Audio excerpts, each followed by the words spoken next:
यशवंत सिंह, आप सभी का हार्दिक स्वागत करता हूँ राजस्थान अड्डा 247 पर। और टाइम हो चुका है सीनियर सेकेंडरी लेवल के प्रश्न हल करने का। आपकी इंडियन ज्योग्राफी है, लेकिन बहुत छोटे से हिस्से में 3 से 4 सवालों का हिसाब किताब बनता है वहां से आने का। ये रात्रिकालीन सभा है, तो आप इस कक्षा का लाभ उठा सकते हैं। ये अब से रोजाना होगी, हर रात को आपके लिए। सभी स्टूडेंट्स का स्वागत है। लग करके क्लास को शेयर कर दें। और ये 10+2 के जो बच्चे हैं अपने, जो कि सीनियर सेकेंडरी लेवल का सीईटी का पेपर देंगे, उनके वहां लिखा हुआ है कि पर्वत, पठार, मैदान, नदियां, बांध, वन्य जीव, है ना। छोटी सी एक लाइन के साथ में इंडियन ज्योग्राफी का सिलेबस है। 3 से 4 क्वेश्चन पकड़ लेते हैं, एक आधा क्वेश्चन वन्य जीव से, बाकी 3 क्वेश्चन आपके एक आधा बांध से, और बाकी 2 क्वेश्चन पर्वत और पठारों से। तो आज इसी को हम लोग एक रूपरेखा में बांधते हुए प्रश्न हल करेंगे। इस ठंडी रातों में हम प्रयास करेंगे कि हमारा जीवन सफल हो और हम सफलता की ऊंचाइयों को छू लें। ठीक है, चले भाई, तो आइए और प्रश्न हल करते हैं। सबसे इम्पोर्टेंट बात यह है कि ये किन दो पर्वत श्रेणियों के मध्य कश्मीर घाटी स्थित है? व्रत, हिमालय, पीर पंजाल। व्रत व जंस्कर, व्रत, हिमालय व जंस्कर, काराकोरम व लद्दाख। किन दो पर्वत श्रेणियों के मध्य कश्मीर घाटी स्थित है? बढ़िया प्रश्न है, बहुत ही बढ़िया। उत्तर देवें इस प्रश्न, इस प्रश्न का उत्तर देवें। किन दो पर्वत श्रेणियों के मध्य, किन दो पर्वत श्रेणियों के मध्य स्थित है?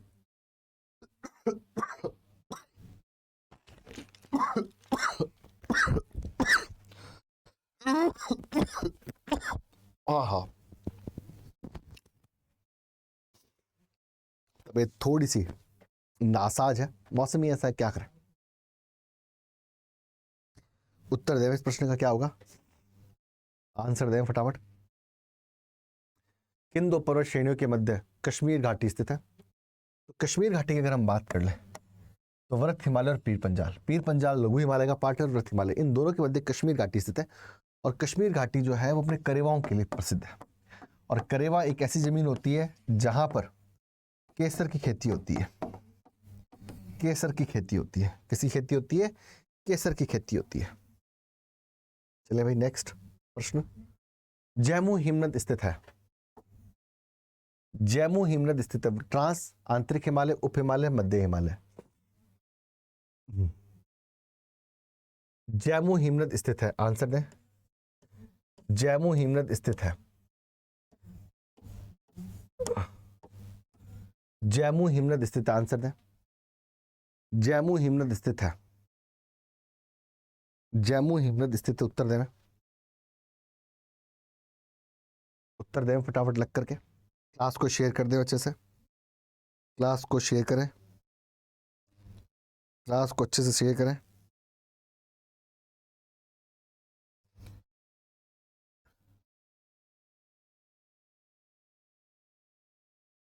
क्लास को बढ़िया से शेयर करें यहां पर लग करके।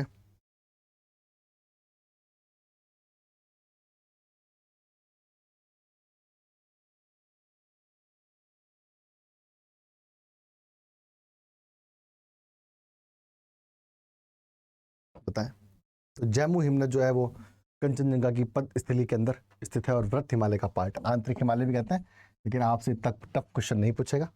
ठीक है, नेक्स्ट। निम्नलिखित में से कौन सी हिमालय की श्रेणी वृष्टि छाया क्षेत्र में स्थित है? जैसे राजस्थान की अगर अपन बात कर लें तो राजस्थान के अंदर जो है अरावली जो है, अरावली जो है वो एक वृष्टि छाया क्षेत्र का निर्माण करती है। ठीक है ना, कौन? अरावली जो है। और अरावली के पश्चिम के अंदर जो है वो बारिश नहीं होती है, समानांतर गुजर जाती है। वैसे ही हिमालय क्षेत्र के अंदर जो ट्रांस हिमालय का क्षेत्र है, पर्वतों की ऊंचाई बहुत अधिक होने के कारण बारिश दूसरी तरफ नहीं हो पाती, तो ये क्षेत्र जो है ये वृष्टि छाया क्षेत्र रह जाता है। तो यहाँ पर लद्दाख श्रेणी जो है, जो कि ट्रांस हिमालय का पार्ट है, ये वृष्टि छाया क्षेत्र का हिस्सा बनता है और ठंडा मरुस्थल है। कैसा मरुस्थल है? ठंडा मरुस्थल है, ठंडा, ठंडा मरुस्थल है। ठीक है, चलें भाई। निम्नलिखित में से कौन सी पर्वत श्रेणी पूर्वांचल पहाड़ियों से संबंधित नहीं है? पूर्वांचल की पहाड़ियां, मीजो, लुशाई, बरेल, मैकाल। ठीक है ना, मीजो और लुशाई एक ही बात है, दोनों की दोनों मिजोरम में स्थित है ना। बरेल की पहाड़ियाँ, बरेल, मिकिर, रेंगमा की पहाड़ियाँ असम, और मैकाल की पहाड़ियाँ जो हैं ये यहाँ संबंधित नहीं है। मैकाल की पहाड़ियाँ जो हैं वो आपके छत्तीसगढ़ से संबंधित है। कहाँ से? छत्तीसगढ़ से संबंधित है मैकाल की पहाड़ियाँ। और इसकी चोटी है अमरकंटक। अमरकंटक जो है वो इसकी चोटी है जहाँ से 3 नदियाँ निकलती हैं, सोन, नर्मदा और महानदी। नेक्स्ट, अल्पाइन चारागाह के उदाहरण है, आंसर देवें। अल्पाइन चारागाह के उदाहरण है, उत्तर देवें। अल्पाइन चारागाह के उदाहरण है, आंसर देवें। अल्पाइन चारागाह के उदाहरण है, अल्पाइन चारागाह के उदाहरण है, अल्पाइन चारागाह के उदाहरण है, अल्पाइन चारागाह के उदाहरण है, उत्तर देवें। क्या होगा से उत्तर? अल्पाइन चारागाह के उदाहरण। तो अल्पाइन चारागाह का मतलब क्या होता है? ऊंचाई पर स्थित चारागाह, ऊंचाई पर स्थित चारागाह। जो चारागाह ऊंचाई पर स्थित होते हैं वो अल्पाइन चारागाह कहलाते हैं। ऋतु प्रवासी घटना इनसे जुड़ी हुई है। सर्दियों में बकरवाल, भोटिया जनजाति के लोग नीचे आते हैं। गर्मियों में जब बर्फ पिघलती है तो वापस ऊपर जाते हैं। उस समय बर्फ पिघलने के साथ ही वहाँ पे घास उगाती है तो अपने मवेशियों को लेकर जाते हैं और चरवाते हैं। इससे भेड़ों का फैदर बहुत अच्छा हो जाता है और पश्मीना जो है शॉल उससे निर्माण होता है, उस ऊन से। तो यहाँ पर मर्ग कहते हैं, इसका उपयुक्त होगा, उपयुक्त सभी इसका करेक्ट आंसर होगा। मर्ग जो है वो है आपके गुलमर्ग, टनमर्ग और खिलनमर्ग, और खिलनमर्ग। तो गुलमर्ग, टनमर्ग, खिलनमर्ग ये जो है आपका J&K में स्थित है, कश्मीर के स्थित में। और बुग्याल और पयार जो है वो आपके उत्तराखंड में स्थित है। कहाँ स्थित है? उत्तराखंड में। ग्रीन हाउस गैसेस की संख्या कितनी है? एक आम सा क्वेश्चन है, 6 होती है ग्रीन हाउस गैसें। सिंपल सा क्वेश्चन है, ठीक है ना। ग्रीन हाउस गैसेस की संख्या अगर हम बात करें, कार्बन डाइऑक्साइड, मीथेन है, नाइट्रस ऑक्साइड है, SF6 है ना, ये सब मिला करके जलवाष्प है, 6 जो है वो ग्रीन हाउस गैसेस है। पालघाट निम्नलिखित में से किसके मध्य स्थित? आंसर दें। पालघाट निम्न, क्लास को शेयर कर दें अच्छे से, बहुत बढ़िया। आंसर दें। पालघाट निम्नलिखित में से किनके मध्य स्थित है? उत्तर दें। पालघाट निम्नलिखित में से किसके मध्य स्थित है? आंसर दें। पालघाट निम्नलिखित में से किनके मध्य स्थित है? उत्तर दें।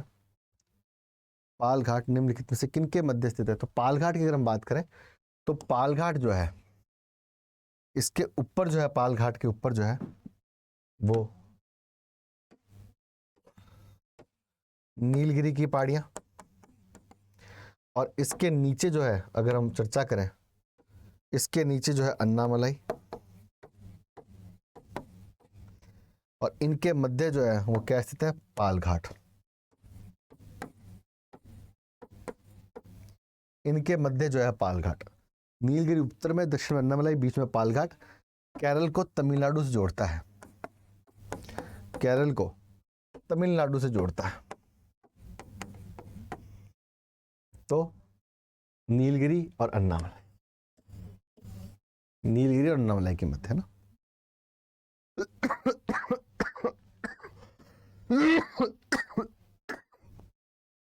निम्नलिखित पर्वत शिखरों में से कौन सा एक भारत में अवस्थित नहीं है? कामेत, गोसाईथान, नंदा देवी, त्रिशूल। बताएं भाई, आंसर दे। कामेत जास्कर की सबसे ऊंची चोटी है, भारत में स्थित है। नंदा देवी भारत में स्थित है। त्रिशूल भारत में स्थित है, उत्तराखंड के अंदर। गोसाईथान नेपाल तिब्बत बॉर्डर, यहां स्थित नहीं है। उत्तर होगा गोसाईथान। अरावली विंध्य श्रृंखलाओं के मध्य कौन सा पठार स्थित है? बहुत ही आसान क्वेश्चन।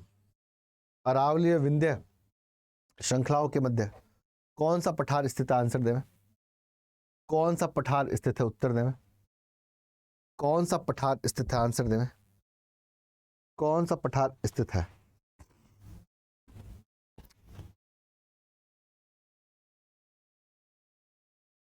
कौन सा पठार स्थित है? उत्तर देवें।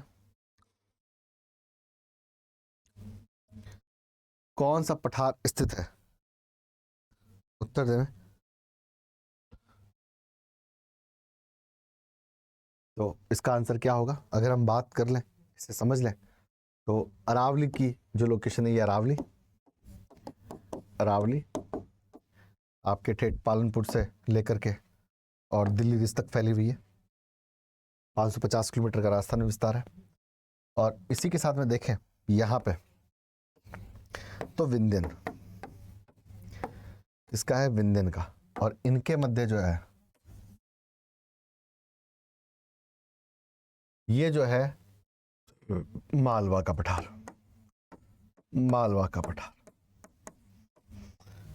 हाड़ौती के पठार का भी हिस्सा है यहाँ पर थोड़ा, ठीक है ना, लेकिन ओवरऑल हमको समझना मालवा का पठार, ठीक है ना। प्रायद्वीप पठार की बात कर ले तो भारत का ये सब पार्ट जो है वो प्रायद्वीप पठार के अंतर्गत ही आते हैं, ठीक है ना।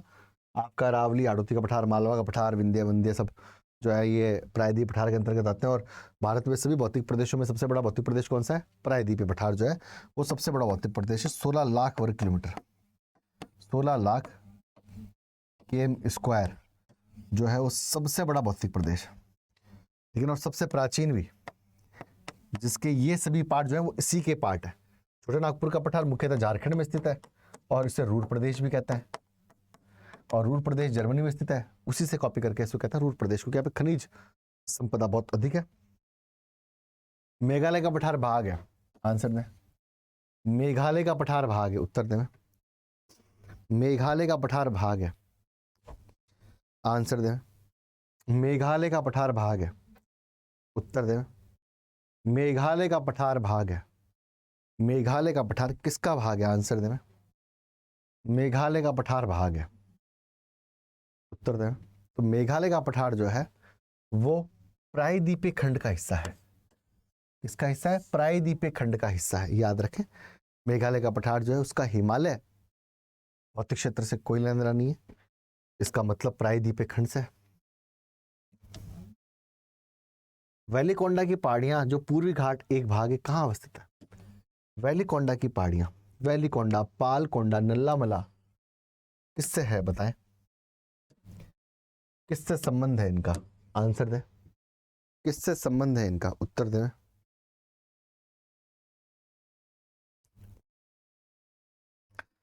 किससे संबंध है इनका? Answer it. लग करके दो उत्तर, क्लास को बढ़िया शेयर करें।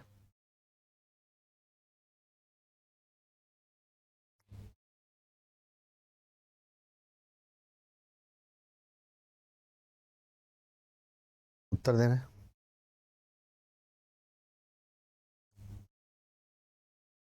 वैलीकोंडा की पहाड़ियां अगर हम बात करें तो वैलीकोंडा,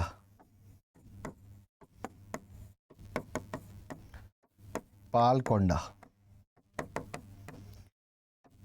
और नागरी, ये सब पहाड़ियां आंध्र प्रदेश में स्थित है।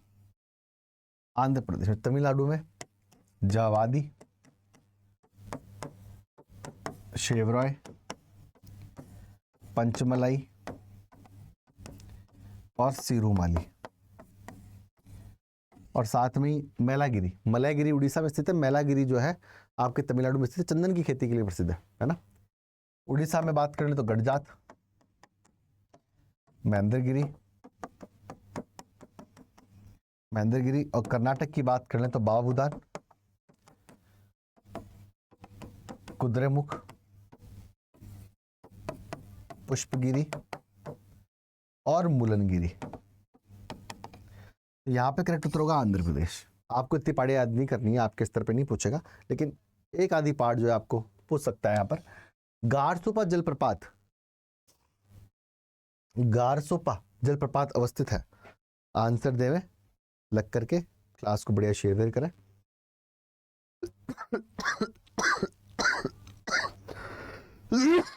हाँ, गारसोपा जलप्रपात अवस्थित, आंसर दें।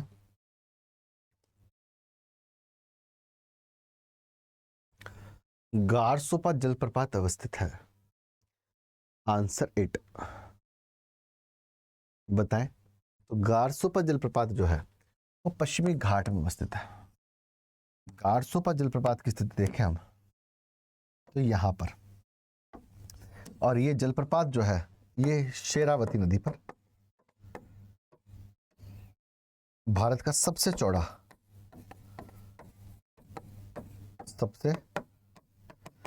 जलप्रपात। साथ में अगर हम बात करें तो इसे जोग या महात्मा गांधी जलप्रपात भी कहते हैं। इंपॉर्टेंट है बच्चों, ध्यान रखना, बहुत इंपॉर्टेंट है। लोहा अयस्क के लिए प्रसिद्ध है। इस तरह के क्वेश्चंस के लिए कोई सिलेबस की आवश्यकता नहीं होती, कई बार एग्जामिनर यूं भी पूछ लेता है। आंसर दें, उत्तर दें लग करके इस प्रश्न का।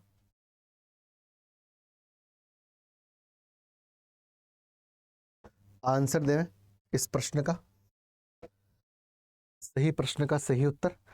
तो कर्नाटक का जो पठार है वो लोहा इसके लिए बहुत प्रसिद्ध है ना। आयरन ओर की बात कर लें तो जनरल साइंस के स्तर पे भी पढ़ते हैं बच्चे, हेमेटाइट, मैग्नेटाइट, सिडेराइट, लिमोनाइट, लोहा इसके प्रकार हैं। और यहाँ पर कर्नाटक का जो पठार है, ये वाला हिस्सा, यहाँ बाबूदान की पहाड़ियाँ हैं, शिमोगा, वेलारी, हॉस्पेट, ये लोहा इसके लिए बहुत फेमस है। रीवा सतना का पठार सीमेंट उद्योग के लिए बहुत फेमस है। जहाँ पूर्वी घाट और पश्चिमी घाट मिलते हैं, ये बहुत ही स्वाभाविक सा क्वेश्चन है, हर एग्जाम में पूछता है, सदाबहार क्वेश्चन है, ठीक है ना, कहता सदा सुहागन टाइप का क्वेश्चन है। जहाँ पूर्वी घाट व पश्चिमी घाट मिलते हैं, निम्नलिखित में से कौन सी पहाड़ियां अवस्थित हैं? निम्नलिखित में से कौन सी पहाड़ियां अवस्थित हैं? जहाँ पश्चिमी घाट और पूर्वी घाट मिलते हैं, निम्नलिखित में से कौन सी पहाड़ियां अवस्थित हैं?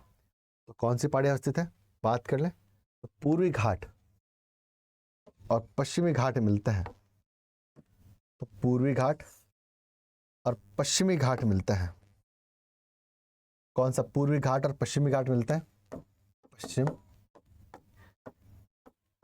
और पूर्वी घाट मिलता है, वो है आपके नीलगिरी। नीलगिरी, नीलगिरी की पहाड़ियां, काडवम की पहाड़ियां केरल और तमिलनाडु में स्थित है। देखें काडवम की पहाड़ियां जो है, अगर इन सब पहाड़ियों को देखें जो यहाँ पे लिखी हुई भी तो नीलगिरी की पहाड़ियां सबसे ऊपर क्या है? नीलगिरी की पहाड़ियां। उसके नीचे क्या है? अन्नामलाई, अन्नामलाई। फिर नीचे क्या है? काडमम, काडमम की पहाड़ियां। नीलगिरी की पहाड़ियां बच्चों तमिलनाडु, केरल और कर्नाटक में फैली है। अन्नामलाई की पहाड़ियां केरल और तमिलनाडु में फैली है, केरल और तमिलनाडु में फैली है। कार्डमम की पहाड़ियां भी केरल और तमिलनाडु में फैली है। कार्डमम की पहाड़ियां मसालों के लिए बहुत प्रसिद्ध है। और शेवेरॉय की पहाड़ियां जो है केवल तमिलनाडु में फैली है, पूर्वी घाट का हिस्सा है तमिलनाडु, है ना। इसका सही उत्तर जो है वो होगा नीलगिरी। नेक्स्ट, और नीलगिरी की सबसे ऊंची चोटी डोडा बेटा, और दक्षिण भारत की सबसे ऊंची चोटी जो है वो अन्नाईमुड़ी अन्नामलाई में स्थित है, 2695 मीटर उसकी ऊंचाई है। मलनाड किससे संबंधित है? आंसर दें। मलनाड जो है कर्नाटक के पठार संबंधित है, कर्नाटक के पठार का पश्चिमी हिस्सा। नेक्स्ट, आंध्र के पठार का पूर्वी भाग क्या कहलाता है? तो आंध्र के पठार का पूर्वी भाग सीमांध्र कहलाता है, ठीक है। नेक्स्ट, भारत का सबसे बड़ा भौतिक प्रदेश कौन सा है? मोस्ट इंपॉर्टेंट प्रश्न, कट कॉपी पेस्ट रूप में भी आ सकता है आपके सामने। आंसर दें, ये कट कॉपी पेस्ट भी हो सकता है। उत्तर दें इस प्रश्न का, क्या होगा? इस प्रश्न का उत्तर दें, क्या होगा? इस प्रश्न का उत्तर दें आप, इसका करेक्ट आंसर क्या होगा?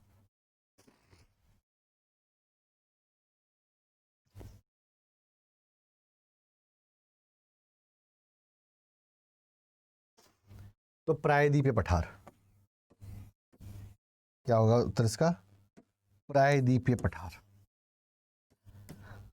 प्रायद्वीपीय पठार का मतलब भारत का ये वाला हिस्सा 16 लाख वर्ग किलोमीटर,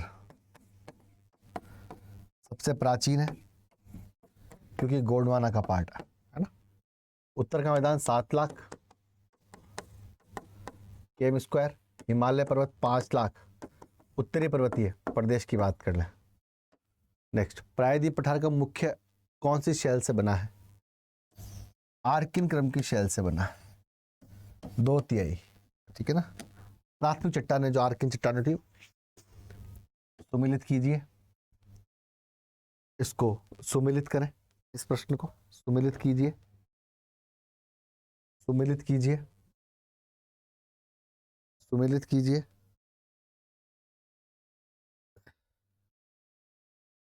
सुमिलित कीजिए।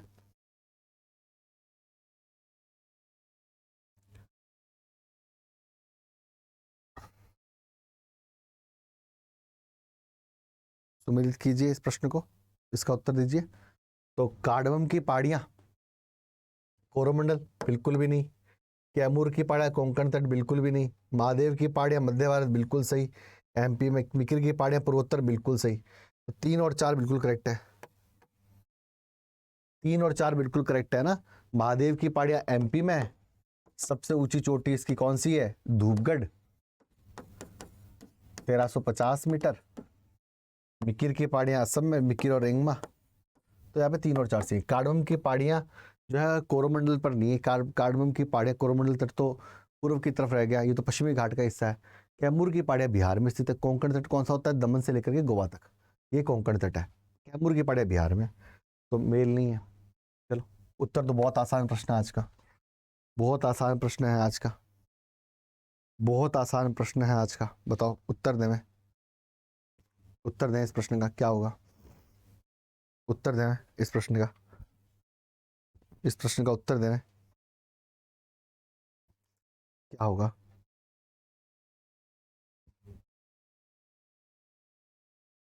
इस प्रश्न का उत्तर दें क्या होगा?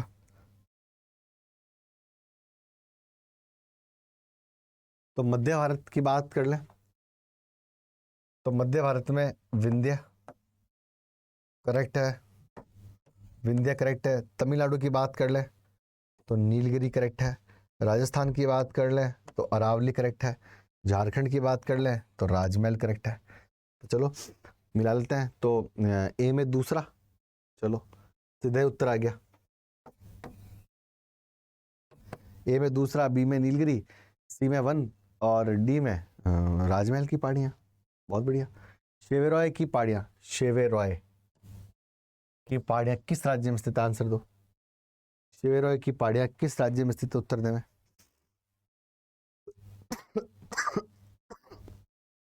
शेवेरॉय की पहाड़ियां, पहाड़ियां कहाँ स्थित है? आंसर दें। शेवेरॉय की पहाड़ियां कहाँ अवस्थित है? उत्तर दें। शेवेरॉय की पहाड़ियां कहाँ अवस्थित है? आंसर। तो शेवेरॉय की पहाड़ियां जो है, अगर हम बात करें तो ये अवस्थित है तमिलनाडु के अंदर, ठीक है ना, तमिलनाडु में। और केरल की बात करें तो केरल के अंदर एक बहुत ऊंची पर्वत चोटी स्थित है, अन्नाई मुड़ी,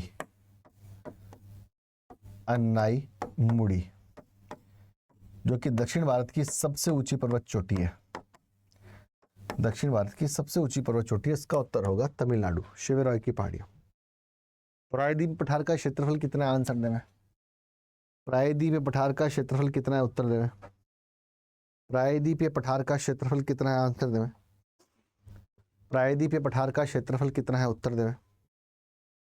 प्रायद्वीप पठार का क्षेत्रफल कितना है? आंसर देना। प्रायद्वीप पठार का क्षेत्रफल 16 लाख वर्ग किलोमीटर, सबसे बड़ा, सबसे प्राचीन। दक्षिण में प्रायद्वीप पठार का ढाल किस तरफ है? प्रायद्वीप पठार का ढाल किस तरफ है? गोदावरी, कृष्णा, कावेरी। तो पूर्व की तरफ है। गोदावरी बंगाल खाड़ी में, कृष्णा बंगाल खाड़ी में, कावेरी बंगाल खाड़ी में। दंडकारण्य प्रदेश स्थित नहीं है। दंडकारण्य का पठार मध्य प्रदेश में स्थित नहीं है, याद रखना। दंडकारण्य का पठार कहाँ स्थित है? मुख्यतः छत्तीसगढ़ में, कुछ भाग छत्तीसगढ़ में, आंध्र प्रदेश, उड़ीसा में स्थित है। मध्य प्रदेश का लेना देना नहीं है। नीलगिरी पर्वतमाला किस राज्य में स्थित है? आंसर दें। ऐसे आज से प्रायद्वीप के पठार से क्वेश्चन, कल द्वीप, द्वीप समूह से प्रश्न लेके आऊंगा आप लोगों के लिए, है ना। ऐसे अपन एक एक सेक्शन करते चलेंगे तो अपना 5-7 दिन में पूरा जो है, इतना ही है आपका इंडियन ज्योग्राफी, वो पूरा कंप्लीट हो जाएगा। ठीक है, चले उत्तर दें इस प्रश्न का। उत्तर दें, नीलगिरी पर्वतमाला किस राज्य में स्थित है? तो नीलगिरी पर्वतमाला जो है वो तमिलनाडु राज्य में स्थित है। किस राज्य में स्थित है? तमिलनाडु राज्य में स्थित है। वैसे अगर नीलगिरी की अपन बात करें तो नीलगिरी जो है वो 3 राज्यों में स्थित है। कौन कौन से बात कर लें तो केरल, तमिलनाडु और कर्नाटक। और नीलगिरी की सबसे ऊंची चोटी जो है वो तमिलनाडु में स्थित है। कहाँ स्थित है? तमिलनाडु के अंदर डोडा बेटा 2637 मीटर, जो कि दक्षिण भारत की दूसरी सबसे ऊंची चोटी है, सेकंड हाईएस्ट।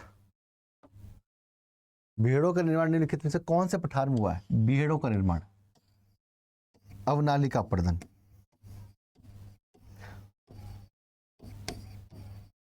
अवनाली का अपर्दन। बताया भाई, अवनाली का अपर्दन बात कर ले। अवनाली का अपर्दन, गली इरोजन, उत्खात भूमि, badland topography,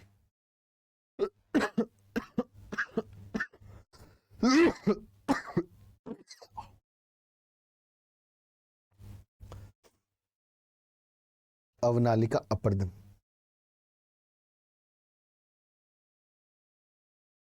badland topography.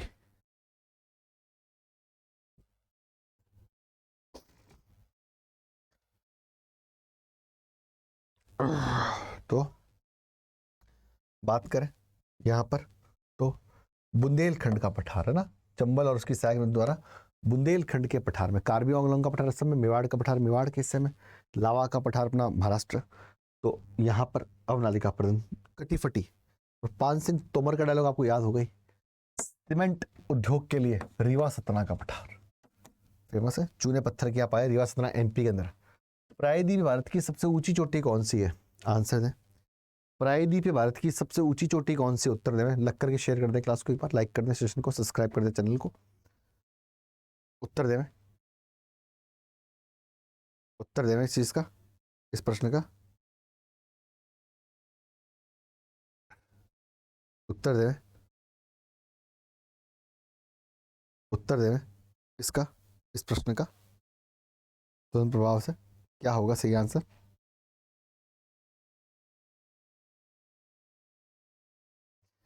Correct answer. तो सबसे ऊंची चोटी जो है वो अन्नाईमुड़ी है, केरल में स्थित है। अन्नामलाई का पार्ट है 2695।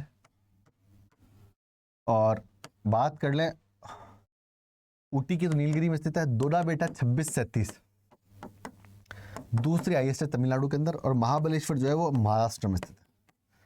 नेक्स्ट, कार्डमम की पहाड़ियां जिनकी सीमाओं पर अवस्थित है वह है। कार्डमम की पहाड़ियां जिनकी सीमाओं पर अवस्थित है वह है।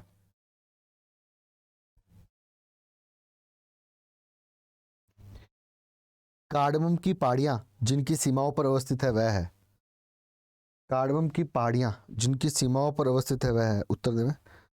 कार्डमम की पहाड़ियां जिनकी सीमाओं पर अवस्थित है वह है। उत्तर दें। तो कार्डमम की पहाड़ियां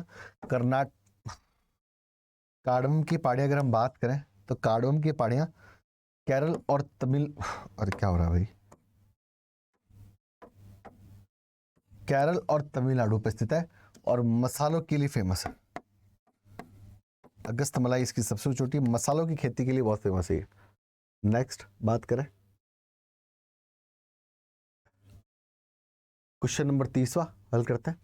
कौन सा सही सुमेलित नहीं है? थालघाट महाराष्ट्र, पालघाट गोवा, भोरघाट केरल, दीफू अरुणाचल प्रदेश। उत्तर दें, उत्तर दें इस प्रश्न का क्या करेक्ट आंसर होगा? आंसर दें, आंसर दें। घाट पूछ रहा है आपसे। थालघाट महाराष्ट्र में करेक्ट है, पालघाट गोवा में करेक्ट नहीं है, भोरघाट केरल में बिल्कुल ही करेक्ट नहीं है, दीफू अरुणाचल प्रदेश में करेक्ट है। तो पहला और चौथा, थालघाट महाराष्ट्र सही है। कौन सा सुमेलित नहीं है? अच्छा नहीं है पूछ रहा है ना। 2 और 3, 2 और 3 जो है वो सुमेलित नहीं है। 2 और 3, पालघाट कहाँ स्थित है अगर हम बात करें तो पालघाट जो है केरल और तमिलनाडु के बीच में स्थित है, गोवा का लेना देना नहीं है। भोरघाट जो है वो महाराष्ट्र में स्थित है, पालघाट भी महाराष्ट्र में स्थित है। थालघाट और बोरघाट कहाँ स्थित है? अगर हम बात करें महाराष्ट्र में, पालघाट केरल और तमिलनाडु के बीच में, और दीफू अरुणाचल प्रदेश के अंदर है ना। ट्राई पॉइंट है इंडिया, म्यांमार और चीन का। दीफू पास, बुमला, बोमडिला, यांग्याप, दीफू, पांगसांड, ये अरुणाचल प्रदेश में स्थित दर्रे हैं। यांग्याप से ब्रह्मपुत्र प्रवेश करती है। कौन सी पहाड़ियां पश्चिमी घाट के अंतर्गत शामिल है? पश्चिमी घाट के अंतर्गत शामिल है, आंसर दें। पश्चिमी घाट के अंतर्गत शामिल है, पश्चिमी घाट के अंतर्गत शामिल है। पश्चिमी घाट के तो अन्नामलाई बिल्कुल है, करेक्ट। नीलगिरी बिल्कुल है, कार्डमम बिल्कुल है। तो 1 2 4, 1 2 4। नल्लामला आंध्र प्रदेश में स्थित है, जावदी तमिलनाडु में स्थित, पूर्वी घाट में सम्मिलित है। तो 1 2 और 4 जो है वो सम्मिलित है। नेक्स्ट, प्रायद्वीप पठार से संबंधित दक्कन ट्रैप है। दक्कन ट्रैप क्या है? आंसर दें। दक्कन ट्रैप है, उत्तर दें। दक्कन ट्रैप है, आंसर दें। दक्कन ट्रैप है, उत्तर दें। दक्कन ट्रैप क्या है? उत्तर दें। दक्कन ट्रैप है, आंसर दें। दक्कन ट्रैप है। तो दक्कन ट्रैप की अगर हम बात कर लें,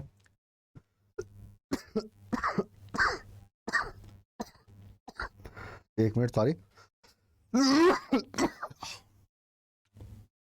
तो दक्कन ट्रैप के बारे में बात करें तो पाई जाने वाली मृदा काली मृदा से युक्त पठारी क्षेत्र, काली युक्त पठारी क्षेत्र। दक्कन ट्रैप क्या होता है? जो दक्कन का पठार है वहां पर लावे का सीढ़ी नुमा जमाव, क्या है? लावा का सीढ़ी नुमा जमाव। ठीक है, पहला पॉइंट। आगे, और किस प्रकार का लावा? Basaltic lava. बेसाल्टिक लावा, कैसा लावा? Basaltic lava. ठीक है ना, सीढ़ी नुमा जमाव को। और बेसाल्टिक लावे के अपर्दन से काली मिट्टी, काली मिट्टी को काली रेगुर मिट्टी भी बोलते हैं, स्वतः जुताई वाली मृदा भी बोलते हैं। और भारत के अंदर अगर हम फैलाव की बात करें तो पहले पर जरोड़, दूसरे पर लाल, तीसरे पर काली। उपजाऊ की बात करें तो दूसरे नंबर पर काली। ठीक है ना, नमी को धारण करने की सर्वाधिक क्षमता होती है। ठीक है, काली रेगड़ मिट्टी कहते हैं। और कपास की खेती अच्छी होती है इसमें, इसलिए इसे काली कपासी मृदा भी कहा जाता है। नेक्स्ट, पश्चिमी घाट स्थानीय तौर पर अनेक नाम दिए गए हैं। पश्चिमी घाट के स्थानीय नामों के संदर्भ में उत्तर दें। महाराष्ट्र में सह्याद्री, कर्नाटक में अन्नामलाई, केरल में कार्डमम, तमिलनाडु में नीलगिरी।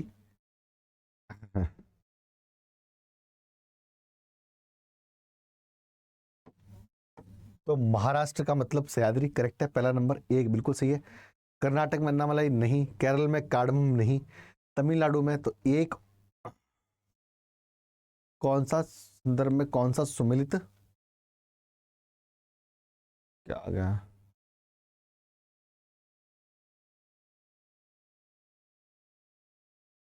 हाँ हाँ, तो यहाँ पर कर्नाटक में अन्नामलाई, केवल अन्नामलाई तो दूसरा है नहीं, तो जहाँ 2 2 है वहाँ हटा दो सब ऑप्शन। 1 3 और 4 इज करेक्ट है ना। 1 3 and 4 is correct. 1 3 4 is correct answer. चले, पूर्वी घाट का विस्तार है महानदी घाटी से नीलगिरी तक, महानदी से कार्डमम की पहाड़ियों तक, महानदी स्वर्णरेखा नदी से लेकर जावदी की पहाड़ियों तक, है ना।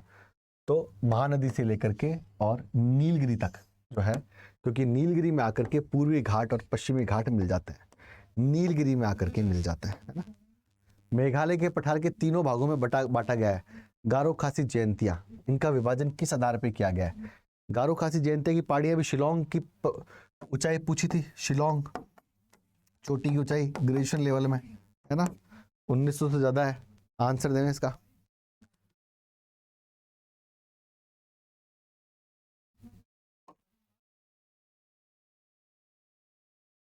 चलो भाई, आंसर देना इस प्रश्न का फटाफट, क्या करेक्ट आंसर होगा? तो यहाँ पर अगर हम बात करें तो जनजातियां, गारो खासी जयंती और शिलोंग की चोटी पूछी थी आपसे, और यहाँ पर जो है नोकरेक की चोटी भी स्थित है ना।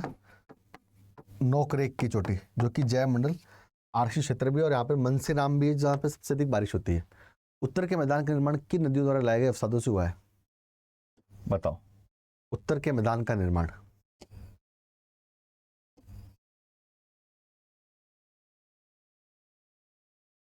बताएं, अवसादों से हुआ है।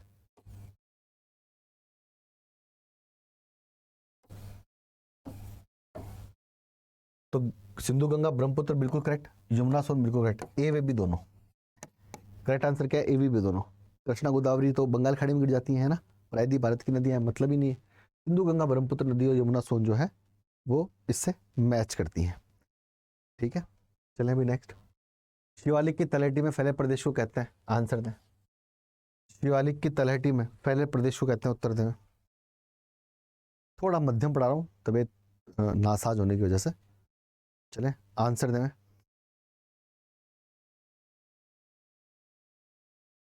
उत्तर दें इस प्रश्न का लग करके। तो शिवालिक की तलहटी में, ये शिवालिक हिमालय की चौथी पर्वत श्रृंखला और अंतिम और नवीनतम है ना, अंतिम और नवीनतम, ये तो जुगलबंदी हो गई। इसके नीचे जो होता है प्रदेश, उसे बड़े बड़े पत्थर इकट्ठे होते हैं। ये पत्थर पानी के कटाव से और पहाड़ी के ढाल की वजह से आ जाते हैं, पर्वत की ढाल की वजह से आगे जा नहीं पाते क्योंकि ढाल कमजोर पड़ जाता है। फिर आगे होता है छोटी मर्दा का क्षेत्र। तो ये क्षेत्र जो बड़े पत्थरों का क्षेत्र होता है ये भाबर कहलाता है, जहां पर नदियां लुप्त हो जाती है। लुप्त मतलब अदृश्य, इनके बीच में से पानी बहता है। तो भाबर प्रदेश क्या है, भाबर प्रदेश जो है वो असल में तलहटी का प्रदेश है। तराई को मच्छर पेटी भी कहते हैं, जहाँ पानी पूर्ण प्रकट होता है और पानी गायब क्यों होता है, क्योंकि पत्थरों की जगह होती है तो पानी इन पत्थरों के बीच में से बहना शुरू कर देता है। ठीक है ना, इसलिए यहाँ अदृश्य शब्द सही है। दो आप जो है दो नदियों के बीच का क्षेत्र, खादर मतलब नीजरोल मिट्टी। नदियां लुप्त के क्षेत्र में हो जाती हैं या अदृश्य के क्षेत्र में हो जाती हैं, अभी बताया मैंने। नदियां लुप्त या अदृश्य किस क्षेत्र में हो जाती हैं, आंसर दें। नदियां लुप्त या अदृश्य किस क्षेत्र में हो जाती है, उत्तर दें। नदियां लुप्त या अदृश्य किस क्षेत्र में हो जाती हैं, उत्तर दें। नदियां लुप्त या अदृश्य किस क्षेत्र में हो जाती हैं? तो मैंने आपको भी समझाया कि ये बड़े बड़े पत्थरों का जो समूह है, इनके बीच में से नदियां बहना शुरू कर देती हैं क्योंकि इनके बीच में जगह होती है ना। और पुनः प्रकट कहाँ होती है, तराई में। तो तराई में नदियां प्रकट होती हैं पुनः, और लुप्त किस क्षेत्र में होती है, भाबर क्षेत्र में लुप्त होती है। भाबर क्षेत्र में नदियां जो होती हैं वो लुप्त होती है, भाबर क्षेत्र में लुप्त होती है, तराई में पुनः प्रकट होती है। बांगड़ मतलब पुरानी जलोढ़, बांगड़ का मतलब क्या होता है, पुरानी जलोढ़। नेक्स्ट, भूड़। भूड़ आंसर दें इस प्रश्न का, भूड़। हाँ, भूड़ किसका उदाहरण है, भूड़ किसका उदाहरण है, भूड़ किसका उदाहरण है, उत्तर दें। भूड़ किसका उदाहरण है, तो भूड़ जो है वो उदाहरण है बांगड़ का, है ना। पथरीली कंकरीली मिट्टी निकल आती है जब मुलायम मिट्टी बह जाती है ना। चले, बारी दोआब किसके मध्य स्थित है? देखो दोआब बड़ा कॉमन क्वेश्चन है, सिंधु सागर दोआब है ना। तो दोआब बनाऊं यहाँ पे आपके लिए मैं। तो देखो सिंधु और झेलम के मध्य, सबसे पहले दोआब सिंधु झेलम दोआब ही है, तो इसको सिंधु सागर दोआब कहते हैं, सिंधु सागर दोआब। फिर झेलम और चिनाब है ना, चिनाब है नहीं इसमें, सीधा चिनाब और रावी आ गया तो रचना दोआब। फिर रावी और व्यास आ गया तो बारी दोआब, और अंत में बिस्त दोआब। कौन सा, बिस्त दोआब। देखो सिंधु सागर दोआब जो है सिंधु और झेलम के मध्य। अगर आपको समझ में नहीं आया तो मैं आपको समझाऊं ऐसे, ये देखो ये तो है सिंधु, ये झेलम, ये चिनाब, ये रावी, ये व्यास और ये सतलज। ठीक है, ये हो गई नदियां, ये मुख्य नदी, ये पंचनद हो गए।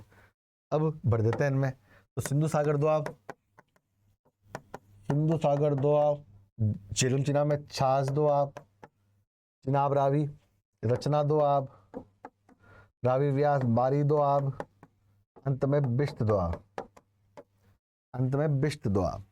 ठीक है, चले भाई, बारिंद का मैदान स्थित है, आंसर देने। बारिंद का मैदान स्थित है, बारिंद का मैदान स्थित है तो बंगाल में स्थित है बारिंद का मैदान। कहाँ स्थित है बारिंद का मैदान? बंगाल में स्थित है बारिंद का मैदान। बंगाल में स्थित है बारिंद का मैदान, याद रखें, बंगाल में स्थित है बारिंद का मैदान। अब बात कर लेते हैं, आपके लिए एक बड़ा ऑफर है महापैक का। उस महापैक के ऑफर को आप लें, बहुत ही लाभकारी है आपके लिए। कोर्सेज में जाएं, ऐप डाउनलोड करें, कोर्सेज में जाकर के स्टेट एग्जाम्स में जाएं, स्टेट एग्जाम में जाके राजस्थान में जाएं, और राजस्थान के अंदर राजस्थान महापैक पे क्लिक करें, और राजस्थान महापैक की बात आ जाए तब तो ये आपके सामने राजस्थान महापैक। अब ये है क्या डबल वैलिडिटी, इसको समझ लें। डबल वैलिडिटी का मतलब है आपके लिए कि अब तक जो कोर्स यहाँ पर उपलब्ध है वो तो पूरे मिलेंगे ही मिलेंगे आपको। रिकॉर्डेड जो सेशंस हैं, लाइव सेशन जो थे वो सब मिलेंगे मिलेंगे। साथ में अब जो एग्जाम आ रहे हैं, अब जो एग्जाम आ रहे हैं, PSI का आएगा, AI का आएगा, LDC का आएगा, ठीक है, साथ में और भी वैकेंसी है, लैब असिस्टेंट की वैकेंसी है, ये सब आपको जो है वो किस में मिलेगा? राजस्थान महापैक मिलेगा। 2 साल तक वैलिडिटी है, 2 साल में कोई भी एग्जाम आए। आज तारीख क्या हुई है, बात कर लें तो आज 12 जनवरी 2023 है, 12 जनवरी 2025 तक की वैलिडिटी है। पकड़ लो, 15% ऑफ है। कोड लगाओ Y714, और ये महापैक आप चाहें तो आपके लिए जो है ये बिल्कुल रामबाण औषधि का काम करेगा। किसका काम करेगा? रामबाण औषधि का काम करेगा। और कोड क्या लगना है? कोड लगना है Y714, और ये रामबाण औषधि है, अलादीन का चिराग है। 2 साल तक की वैलिडिटी है। जो भी एग्जाम आए इन 2 सालों में, सबकी तैयारी, recorded batch, live batch, test सब मिलेगा इसके अंदर। सिलेक्शन पक्का लाएगा रे, ठीक है ना। तो Y714 ये आपके लिए गिफ्ट है। 2 दिन के लिए वैध है। 2 साल का अगर अच्छे से पढ़ाई करनी है, सब कोर्सेज चाहते हो, तो 2 दिन की वैलिडिटी ले लो इसको, ठीक है ना। तो खुश रहें, आबाद रहें, जिंदाबाद रहें। Y714 को याद रखें और खुश रहें। शुभ रात्रि, धन्यवाद।